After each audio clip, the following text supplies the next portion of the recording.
cette table ronde, comme l'a dit Philippe Tavernier, le nouvel Eldorado. Les marchés qui s'ouvrent, que ce soit dans l'open data, dans le cloud ou dans les métiers du très haut débit, montrent qu'il va y avoir une aspiration. Alors cette aspiration vers l'emploi, cette aspiration vers la compétence, est-ce qu'elle va trouver la ressource humaine, compétente, qualifiée? Des ingénieurs, certes, on l'a beaucoup dit, des gens créatifs, on l'a dit beaucoup hier, mais aussi des opérateurs de terrain. Donc, quelle est aujourd'hui l'équation à réaliser et la manière de former la ressource humaine dont l'industrie numérique va avoir besoin très rapidement? C'est l'objet de la table ronde, donc qui va être animée par Christian Delon, secrétaire général du club JAD, que j'invite à me rejoindre. Où est-il ? Merci Christian Delon, bienvenue. Et j'invite les panélistes de la table ronde suivante à rejoindre Christian Delon sur scène. Christian, pouvez-vous nous, en quelques mots, nous dire ce qu'est le Club JAD? Le Club JAD est un think tank qui a été créé en 2009 sur un constat, c'est que la société civile n'était pas suffisamment au cœur de la création des idées, de leur diffusion et de leur structuration. Et c'est sur ces bases-là qu'on a créé ce Club JAD qui est un think tank démocrate, innovant et européen. L'idée est tout simple, c'est d'essayer de trouver les principes fondateurs d'un nouveau contrat social. Et pour cela, il est tout à fait absolument indispensable d'arriver à une démocratie pleinement collaborative et en conséquence de diffuser au maximum et de développer les usages numériques. C'est ce qui nous a amené évidemment à être très présents sur le numérique. En particulier, on a organisé le premier forum des think tanks en 2010. On a organisé aussi le premier Personal Democracy Forum France avec Cap Digital. Et puis, on a publié avec une préface de Francis Kramas un e-book qui est sur notre site qui s'appelle La France dans son monde et qui évidemment met le numérique en première place dans la capacité de la France de saisir les opportunités de la mondialisation. Alors, je suis heureux d'accueillir à cette table ronde, à ma droite, Guy Mamoumani, qui est le président de Syntec Numérique et qui est aussi un chef d'entreprise dans le numérique et qui également travaille sur toutes les capacités de développement de la formation, de l'emploi. Il nous livrera tout à l'heure son message. Je suis heureux aussi d'accueillir à sa droite également la présidente de Manpower Europe du Sud, je crois, c'est cela, qui est donc Françoise Gris et qui aussi est membre du CESE, si je ne m'abuse, qui est classé 31e dans, il faut le dire parce que je crois que vous n'êtes que 8 dans les 100 premières, dans le classement international des femmes d'affaires de Fortune. Et ça, je crois que c'est très remarquable, et qui est aussi membre du comité d'éthique et de la commission emploi du MEDEF. Donc là aussi, nous reviendrons avec vous sur la capacité de prendre en compte le numérique comme un levier peut-être de croissance de l'emploi. Et puis Denis Chonel, qui est le fondateur d'Ethique, donc c'est un homme de la formation, et surtout aujourd'hui de la Web School Factory. Vous allez nous parler tout à l'heure du pouvoir latéral, mais nous y reviendrons évidemment dans un instant. Alors, si on constate aujourd'hui que la formation, l'emploi numérique peut être un nouvel Eldorado, on doit faire aussi un certain nombre de constats qui sont qu'il y a une certaine insuffisance dans la formation continue. Quand on dit une certaine, elle est plus que certaine, et initiale dans les emplois numériques, que l'on constate une inadéquation entre les besoins des entreprises et l'offre. 58% des employeurs du secteur déclarent avoir du mal à recruter. Et donc, ça amène à 4 remarques. C'est qu'il y a peut-être des gisements d'emploi, mais pas forcément les outils d'extraction pour les exploiter. C'est peut-être d'ailleurs là que se trouvent les emplois d'avenir durable. Que la formation continue offre que très peu de formation au métier du numérique et à la transformation numérique. On constate aussi que les universités ont du mal à prendre en compte cette problématique. Et si on doit imaginer une réforme, eh bien, elle doit être sûrement très structurelle, parce que ces emplois ne consistent pas à être accompagnés par quelques crédits, ces formations, pardon, parce qu'elles sont en évolution fulgurante et qu'au fond, il faut leur donner la possibilité de s'adapter par une veille. Et je crois qu'il faut veiller à la fois sur les besoins, mais aussi sur les meilleures pratiques internationales. Et en matière de formation initiale, la veille internationale nous donne quand même quelques éléments sur lesquels nous sommes aujourd'hui très décalés. Nous revenons d'un voyage en Finlande. Bien, en Finlande, les jeunes, je dirais dès la maternelle, apprennent à taper sur des claviers avant même que d'écrire. Et donc on peut imaginer que l'ordinateur est déjà dans la trousse de l'écolier. En Estonie, on enseigne dès le plus jeune âge, ou du moins dès la primaire, aux enfants les langages informatiques. C'est vrai pour la Suède. Ces pays sont en croissance soutenue. Il n'y a pas de déficit de la sécurité sociale et l'innovation est une priorité nationale. Alors, Guy Mamoumeni, je suis allé sur votre blog et j'ai vu deux choses qui étaient quand même assez remarquables, qui sont assez en phase avec ce qui a été dit ce matin. Sur votre blog, vous avez deux articles, qui s'intitulent « Et si nous faisions de l'innovation et du numérique le véritable levier de notre compétitivité ?» et en grande phase avec Louis Gallois ce matin, avec le numérique, il faut d'urgence réinventer l'industrie. Donc j'ai une première question. Est-il impertinent, alors que le chômage est à son niveau le plus élevé, de dire qu'il y a pénurie dans les emplois numériques?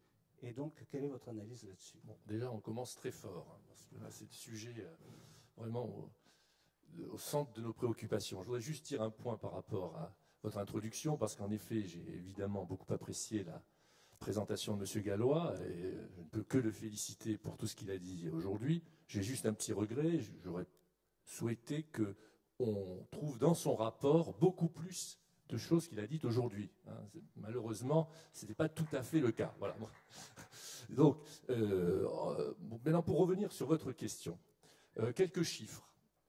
364 000 emplois dans les logiciels et services. 549 000 emplois d'informaticiens en France. 1,15 million, donc 150 000 emplois dans le monde du numérique. Une fois que je donne tous ces chiffres, je vous informe, messieurs, dames, qu'ils sont tous faux. Voilà, tous les chiffres que nous avons actuellement sont approximatifs.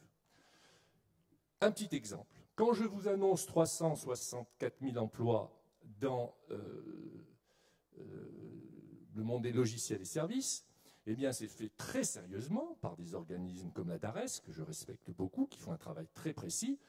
C'est simplement référencé autour des codes NAF informatiques. Si vous prenez toutes les filiales de groupes informatiques mondiaux présents en France, alors on ne va pas être trop péremptoire, mais la très très grande majorité n'a pas de code NAF informatique. Ce qui veut dire que le chiffre de 364 000 est évidemment incomplet. De la même façon, lorsque l'on dit 1 150 000 emplois dans le numérique, encore faut-il définir le numérique. Ça fait référence par exemple à une étude qui a été faite, et finalement qui est une des rares études auxquelles on fait référence, qui est celle de McKinsey, mais dans laquelle il y a de nombreux, voire des centaines de milliers d'emplois qui ne sont pas du numérique, mais qui sont des emplois induits. C'est aussi intéressant, mais encore faut-il le dire. Bref, pourquoi je suis un peu provocateur? C'est pour dire que justement, lorsque l'on parle des emplois du numérique, aujourd'hui en France, nous n'avons pas de chiffres partagés, validés.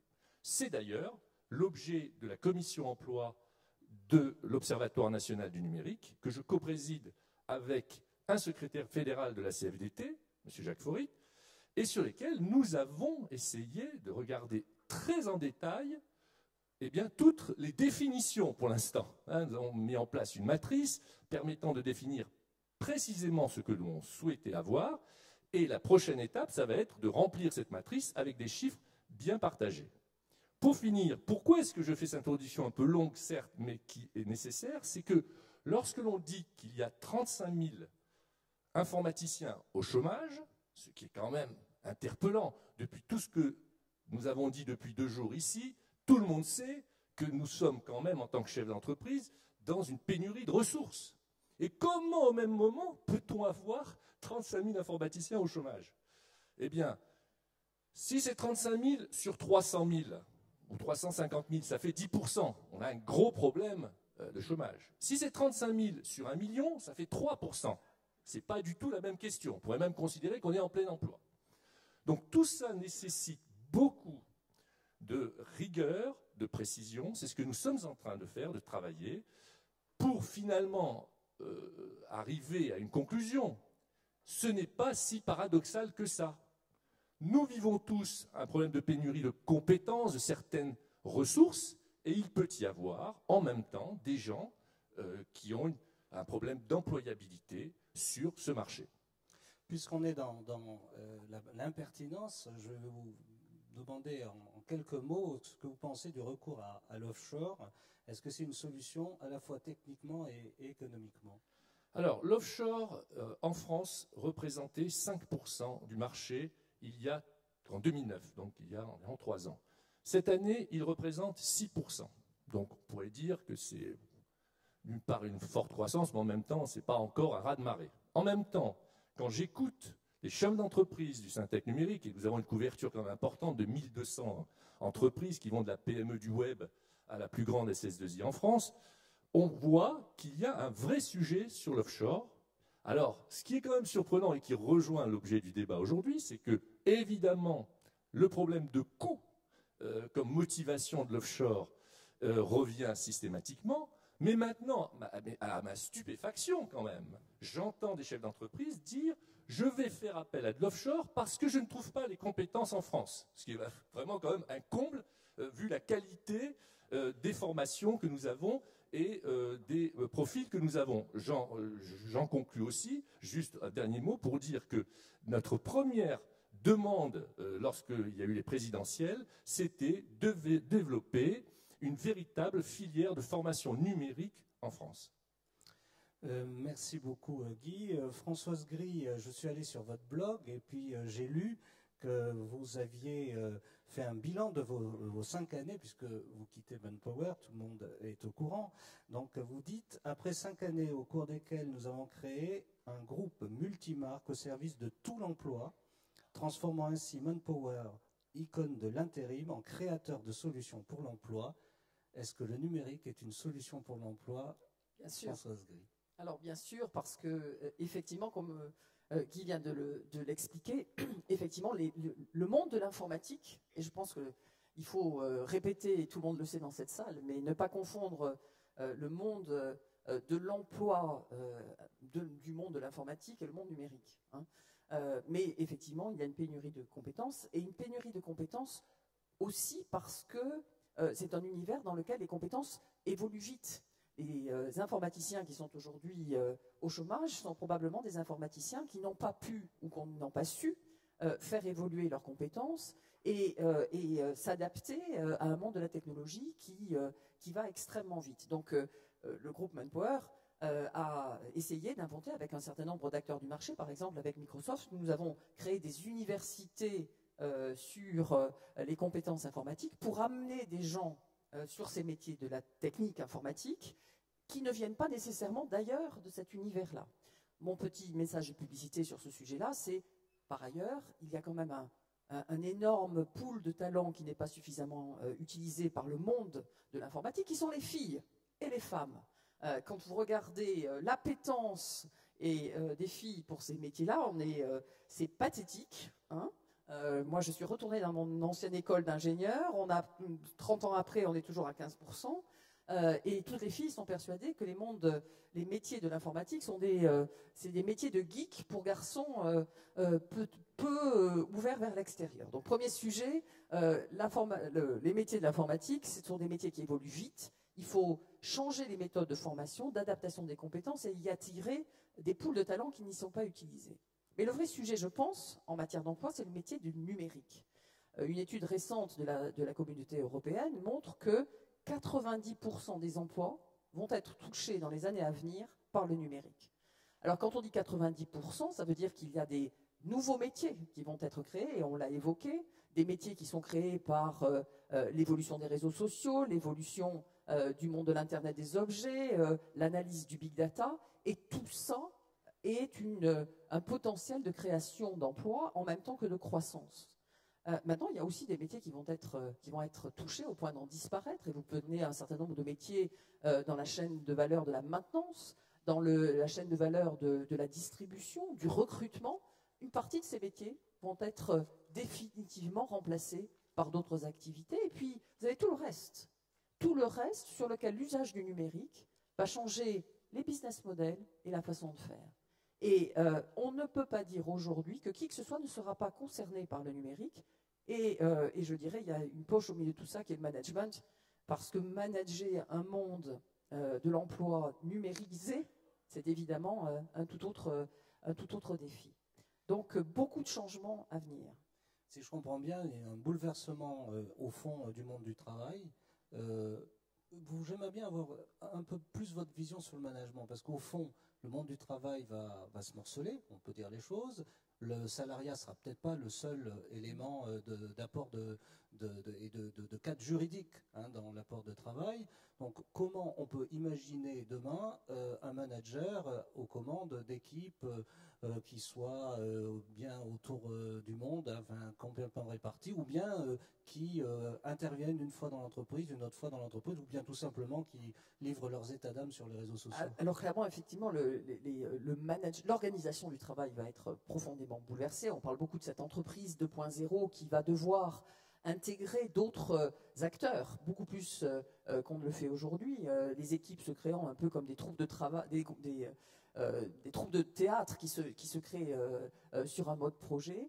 Aussi, une population très spécialisée, hyper spécialisée, avec des spécialistes tellement pointus que personne ne peut réellement les avoir à l'intérieur de l'organisation, et un manager qui va devoir orchestrer cet ensemble interne, externe, avec des comportements très divers, puisque l'entreprise aujourd'hui, c'est une entreprise qui, pour la première fois, a 3 générations, avec cette fameuse génération Y qui est déjà en train d'être poussée par la génération Z, des seniors ou des baby-boomers qui sont encore un peu là, comme moi, et puis la génération X qui est prise au milieu. Tous ces gens n'ont pas la même vision, la même appétence sur l'équilibre travail-vie privée, et donc le manager va être pris dans un univers beaucoup plus complexe, et bien évidemment un monde qui est aussi égal, percuté par l'évolution des réseaux sociaux, avec des collaborateurs qui s'expriment sur l'entreprise à l'extérieur, qui vont chercher et développer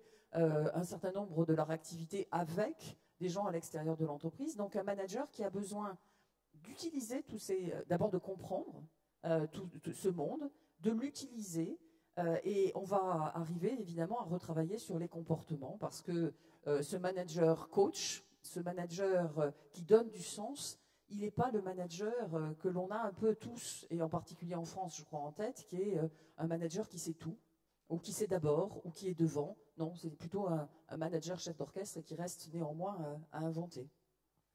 Bien, merci. Et une dernière question qui est de vous demander si finalement le numérique est réservé à des spécialistes formés, ou bien au fond n'est-il pas condamné à intégrer des profils offrant des compétences plutôt que des savoir-faire dont on sait que les cycles sont tellement courts qu'ils ne sont pas des protections pour l'emploi pour ces gens? Bien sûr, et je pense que le vrai défi, c'est bien sûr d'avoir plus d'informaticiens, parce que c'est absolument critique pour le développement de cette industrie, et que c'est un potentiel de croissance pour notre économie. Mais le vrai sujet, c'est ces 90% du marché de l'emploi qui va être impacté par le numérique. Donc le sujet, c'est d'avoir des patrons de magasins qui soient digitaux, qui soient des managers, qui soient augmentés par la dimension numérique. Donc un vrai enjeu global sur le marché de l'emploi, et plus vite on sera projeté dans ce monde-là, plus près on sera de la croissance. Et aujourd'hui, on l'a dit, on est en retard.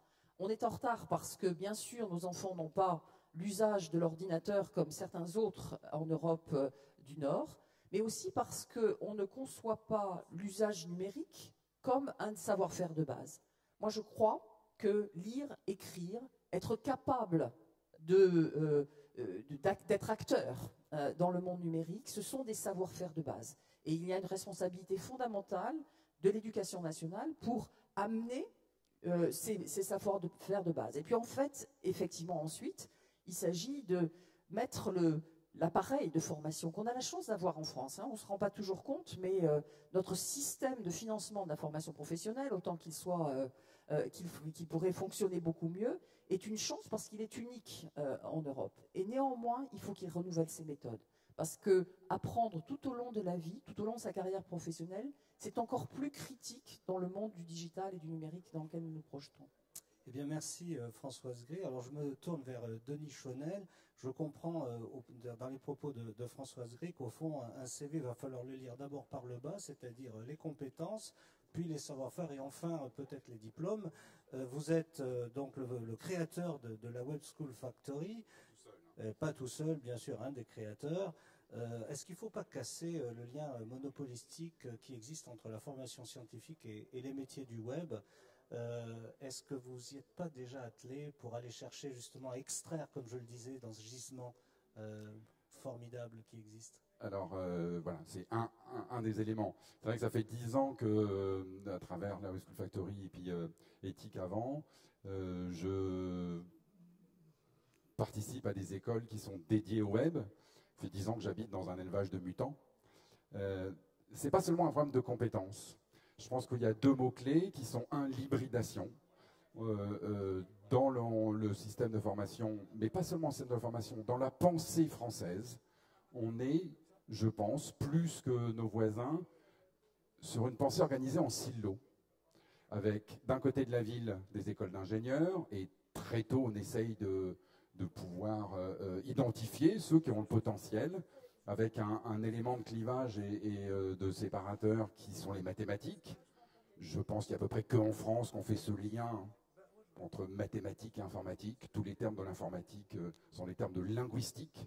Donc on appuie sur la logique, sur la rigueur, sur l'algorithmie, mais certainement pas sur les mathématiques comme seul point d'entrée. Et c'est sans aucun doute une des raisons du fait qu'il y ait si peu de filles dans ces métiers-là, c'est qu'on leur fait croire qu'il faut avoir... voilà. Elles sont bonnes en maths aussi. C'est vrai, c'est vrai, c'est vrai. Donc une des choses, c'est l'hybridation des compétences. Ne pas dissocier technologie, business développement et gestion des médias dans une vision systémique. Et la deuxième chose, c'est effectivement ce qu'on va appeler le fonctionnement latéral, c'est-à-dire que on accueille maintenant dans nos écoles des jeunes gens qui n'ont pas de souvenirs avant Internet. C'est-à-dire qu'Internet ne change pas le monde. Internet, c'est le monde. Et c'est même pas Internet. Ils ont grandi, ils ont commencé à appréhender le monde à travers les réseaux sociaux. C'est-à-dire que leur génération à eux, c'est même pas les sites, c'est les réseaux sociaux. Donc c'est pour ça que je parle de fonctionnement latéral. Et un des enjeux organisationnels des entreprises, c'est comment est-ce qu'on fait coïncider des valeurs de l'entreprise et des valeurs organisationnelles avec ces jeunes gens. Il faut bien comprendre qu'une rupture dans les quelques années qui viennent de passer majeure, c'est d'avoir Internet à la maison, où on peut faire le parallèle avec le livre, avec la bibliothèque, et avoir Internet dans la poche. Et Internet dans la poche, c'est une vraie rupture, parce que tu veux savoir la liste des rois de France, madame, il n'y a pas de problème. Pourquoi je dois stocker ce que j'ai en flux? Et on parlait tout à l'heure, à la table ronde précédente, du cloud. Je suis convaincu, moi, qu'il n'y a qu'un mode de pensée à un moment donné industriel, à un moment donné de pensée économique. Et voilà des jeunes gens qui pensent en cloud, c'est-à-dire qui pensent en organisation colonnaire, hein, comme des colonies, et en plus en accès permanent. Donc c'est pas seulement en hybridation des compétences qui est important de mettre en jeu, mais c'est aussi un mode de fonctionnement. Et puis je finirai là-dessus en disant que leur valeur, je pense, une des valeurs cardinales de ces jeunes gens, c'est l'audience et leur notoriété. Et quand ils arrivent à l'entreprise, rien ne valorise leur audience et leur notoriété. Et c'est une vraie perte de valeur pour eux, c'est une perte de repère. J'ai beaucoup de mes anciens étudiants qui ont, au regard de nos critères à nous, des débuts de carrière fulgurants, et qui viennent me voir en disant « Ouais, mais moi j'avais un blog sur l'identité numérique, et puis maintenant j'ai plus d'audience. » Mais Mais au fond, Denis Chonel, est-ce qu'un bon développeur, c'est pas quelqu'un qui a plutôt une bonne e-réputation qu'un diplôme initial qu'il mettrait dans son CV? Faut être très, pas tomber dans l'excès inverse. Un bon développeur, c'est quelqu'un qui a, un, les compétences qu'on lui demande, deux, la capacité de travailler dans une organisation. Voilà. Je pense qu'il ne faut pas faire de ce qui est à la périphérie le centre de la reconnaissance. Mais un bon développeur, c'est surtout pas seulement un problème de compétences, c'est quelqu'un qui va être capable de s'intégrer dans l'organisation et avec les codes sociaux qu'on attend de lui. Bien, merci Denis Chonel, merci Françoise Gris, merci Guy Mamou-Mani. Vous nous avez livré une vision, tout va changer si j'ai bien compris.